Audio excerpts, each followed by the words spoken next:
Brigade Al-Qassam melakukan penyergapan ke posisi pasukan pertahanan Israel atau IDF.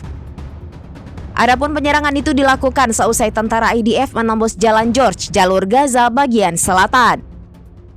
Detik-detik penyerangan diunggah di Telegram pada Rabu 7 Agustus. Dalam video itu terlihat seorang pejuang mengendap-endap meletakkan bom ke tank Israel. Tak berselang lama, kendaraan tempur Israel meledak dahsyat dan menewaskan tentara IDF. Selain itu, Pakistan akan membantu menyuplai rudal balistik ke Iran jika perang dengan Israel meletus pada Selasa 6 Agustus 2024.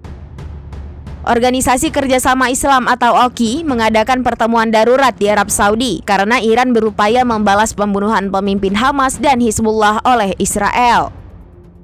Jerusalem Post melaporkan beberapa sumber Arab mengatakan bahwa jika konflik antara Iran dan Israel meningkat, Pakistan berencana untuk memasok Iran dengan rudal balistik jarak menengah Shahin 3. Pernyataan tersebut disampaikan di tengah pertemuan darurat para menteri luar negeri OKI di Arab Saudi.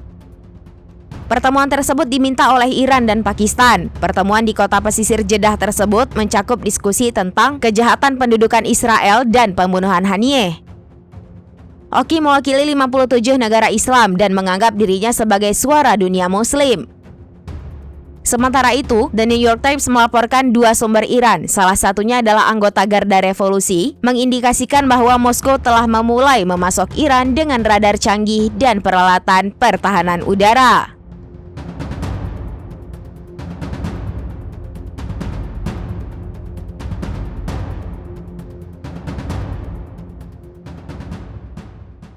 Download Tribun X sekarang, menghadirkan lokal menjadi Indonesia.